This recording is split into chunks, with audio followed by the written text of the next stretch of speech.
एक समय की बात है। एक छोटे से शहर में गौरव नाम का एक युवक रहता था। वह बहुत आलसी था और अपने ज़रूरी काम हमेशा टाल देता था। इसी आदत की वजह से वह पढ़ाई में अच्छा प्रदर्शन नहीं कर पाता था। उसके परिवार वाले उसे बार बार समझाते थे, बेटा, समय की कीमत समझो। जो वक्त आज बर्बाद कर रहे हो, वह कभी वापस नहीं आएगा। लेकिन गौरव इन बातों को हमेशा नज़रअंदाज कर देता।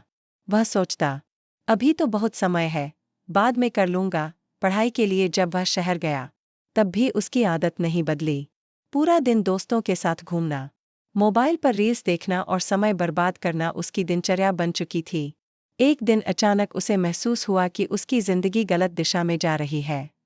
उसने तय किया कि वह शहर के एक बुद्धिमान बुजुर्ग व्यक्ति से सलाह लेगा। वह बुजुर्ग एक पेड़ के नीचे बैठकर ध्यान कर रहे थे। गौरव ने उन्हें प्रणाम किया और कहा, मुझे आपकी मदद चाहिए। मैं जिंदगी में बार बार असफल हो रहा हूँ। मेरे दोस्त मुझसे आगे निकल रहे हैं और मैं पीछे रह जाता हूँ। मैं भी सफल बनना चाहता हूँ। कृपया मुझे रास्ता दिखाइए।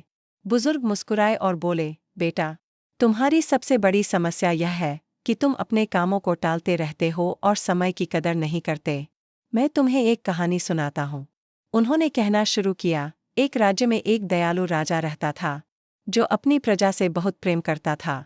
एक दिन उसे एक गरीब और आलसी व्यक्ति मिला, जो अपनी हर परेशानी के लिए दूसरों को दोष देता था। राजा ने उससे कहा, आज सूर्यास्त से पहले मेरे महल में आ जाना। जितना सोना चांदी तुम उठा सकोगे, सब तुम्हारा होगा।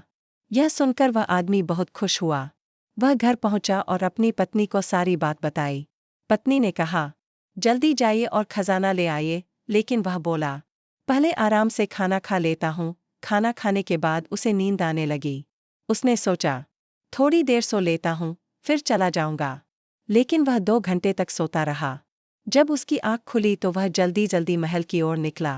रास्ते में गर्मी से परेशान होकर वह एक पेड़ के नीचे बैठ गया। ठंडी हवा चली और उसे फिर नींद आ गई। इस बार वह 4 घंटे तक सोता रहा। जब वह उठा, तब तक शाम हो चुकी थी। वह भागता हुआ महल पहुंचा, लेकिन सूरज डूब चुका था और महल के दरवाजे बंद हो चुके थे। उसने जिंदगी का सबसे बड़ा मौका सिर्फ इसलिए खो दिया, क्योंकि उसने समय की कदर नहीं की। कहानी खत्म करके बुजुर्ग ने गौरव की तरफ देखा। अब गौरव को अपनी गलती समझ आ चुकी थी। उसके पास कहने के लिए कोई शब्द नहीं थे। उसने बुजुर्ग को धन्यवाद दिया और उसी दिन से अपनी जिंदगी बदलने का फैसला कर लिया। उसने टालमटोल छोड़ दी और अपने लक्ष्यों पर पूरी मेहनत से काम करना शुरू कर दिया। कुछ ही महीनों में वह अपने दोस्तों से आगे निकल गया और कॉलेज का सबसे होनहार छात्र बन गया। सीख, समय इस दुनिया की सबसे कीमती चीज़ है। अगर हम इसे बेकार की चीज़ों में गवा देते हैं, तो अंत में हमारे पास सिर्फ पछतावा बचता है। इसलिए हर अवसर को सही समय पर पकड़े और अपने लक्ष्यों पर पूरी मेहनत के साथ काम करें।